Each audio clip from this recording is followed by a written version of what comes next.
Hey guys, welcome back to the YouTube channel. I'm Luke and this is... Baxter, made it back.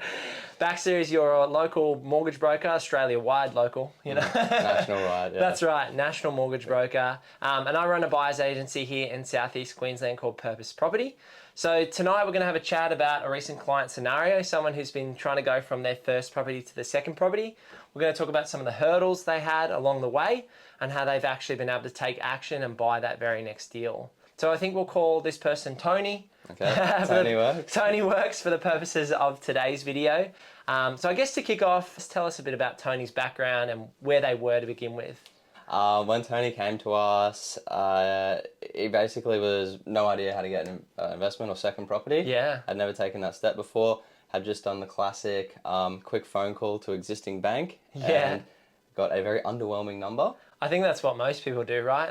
First of all, just see what my big bank will give me. Yeah. CBA, ANZ. I think in this case it was ING. ING, yes. So, I mean, a lot of people do that, but don't go and get a second opinion, which they probably should do. I think in this instance there was a second opinion, which happened to be a big bank's online borrowing calculator, really? which is probably worse than the first opinion. So it was actually real funny. They came in and we had the initial conversation and the initial meeting. They pre-framed me pretty hard about, well, I'll be happy if I can get anything over like 400, what the bank told me. Yeah, 300 grand from ING wasn't going to cut it. If you want to buy a freestanding house here in Southeast Queensland, you need at least 500 grand. If you want to go up from there, 5, 6, 7, 800, 900K, depending on the area. So Tony went to Baxter and had a good chat. And where did you land on that borrowing capacity? And we ended up getting Tony up to 700,000, which is a really good borrowing limit. Which is awesome. Yeah. Considering Tony was borrowing by himself. Yes. Solo. Yeah, solo, had the one stream of income. Yeah. Which is awesome. So Tony was super stoked with that. Reached out, obviously went back to yourself with that borrowing capacity. Yeah. And Tony's a lot more stoked that they'll be moving into a $700,000 place than a $300,000 place. Yeah, so I think for Tony it was more about how do I go from property 1 to property 2 with the view to build a portfolio of a few properties. The first property was an apartment and Tony was ready to step out of that maybe for a PPOR decision to buy a house and have a change of lifestyle or make that an investment. So we wanted to find the balance between a property that might need a bit of cosmetic reno, a bit of uplift, but not too much work on the flip side. And so I think 700K was a really good budget from Baxter.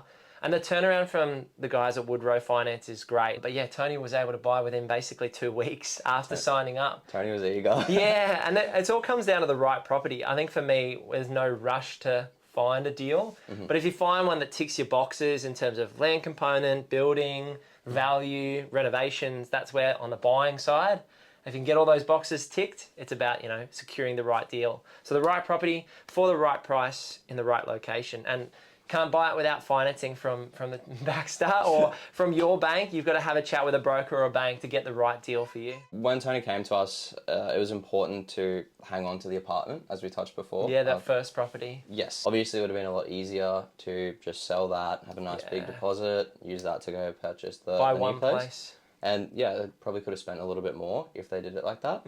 But obviously, again, it's important to keep that apartment for retirement planning, appreciation, all that kind of stuff. So we looked at some niche lending. Now, when I say niche, it was still mainstream, the bank, still have a very competitive interest rate. Yeah. I think we ended up on 5.89. Amazing. So no one's complaining about that. Yeah, where are most rates at the moment? Somewhere between... Really depends on your situation, but anywhere between 5.89 and 6.44. Okay, so yeah, okay. Really, That's pretty competitive. I would have said, up to 6.6 at the moment. It does depend on what your deal is. Obviously, investment loans are typically higher as well. In investment loans, I'd say, if you're going top tier lending, 80% LVR, you can go from about 6.04 at the best at the moment. Wow, that's good. Yeah, it is really good. And then you can get all the way up to, depending on what you're doing, probably about 7.24%. Yep, okay. To get that extra borrowing capacity, you've got to pay a bit of a higher rate, or depends on your LVRs. But generally speaking, mid-sixes is quite competitive. Okay. So what were some other things that you were able to do for Tony to close out the strategy? So we looked, as I said before, we're looking at a niche side of things. Yeah. And that was going on 35-year loan term. So the 35-year loan term increased borrowing capacity. Obviously, having 5 extra years on your standard mortgage meant that the repayments would be lower, Yeah. increasing the loan amount. Yeah. The reason that was important is not because we're putting them in, 35 years of debt. We're looking at max, which we are. It's not forever. Yeah, we're not sitting there going, okay, cool. How much more debt how much longer can we prolong the debt? It's because they're not going to have the mortgage for 35 years likely. It's going to allow them to maximize their cash flow. It's going to allow them to have more time for that asset to appreciate. It's going to allow them to hang on to the asset and purchase at that higher amount, and really benefit her net overall position. It's one of those things where your best interest isn't always just having the best interest rate or just selling your property and getting the best borrowing capacity. It's really about aligning their needs with what's available. And like I said, in this instance, a 35-year loan term was going to be the best bet because she could spend it $700 rather than, if we went 30, say $600, and keep the apartment. It comes down to finding the right strategy, working with a mortgage broker who understands what loan structure suits you, working with, if you feel like you need it, the buyer's agent to help you buy in that local area.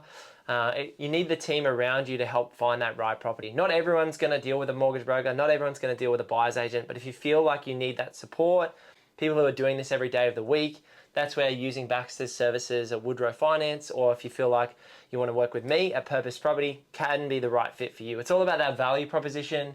I think a bank doesn't really sit down and give you that strategy. I think on that, it's important to add things like, for Tony, for example, there was a period where Tony was very much so contemplating changing over to construction, which would have changed the dynamics of the loan quite a lot. For example, the bank that we ended up going with doesn't even support construction. So if Tony was to have just gone to the lender, wouldn't have got the borrowing capacity thereafter. If they could have got the borrowing capacity after, if they did choose to go that construction route, it would have just been more of a, sorry, we can't do that, or no, that's going to change everything. You can spend all this much less.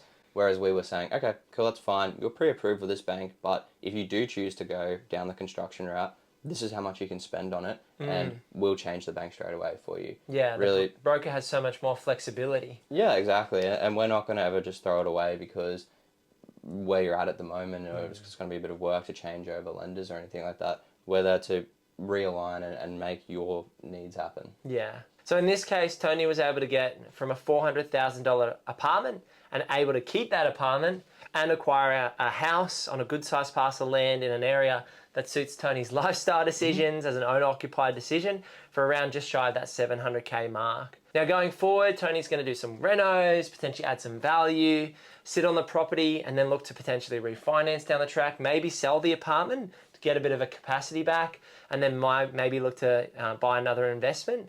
So Tony's now got options, which is exciting, using the capacity that's available and able to move forward. So if you want to have a chat with Baxter, where do we need to head?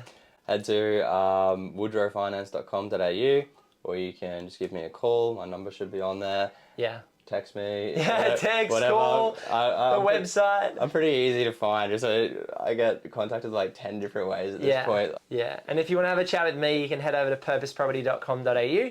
And we'll have a free strategy session, sit down and talk about your situation, how you can find the right property for you for the right price. And then if you need a broker, send you over to my guy Baxter here to sort you out and get the right finance.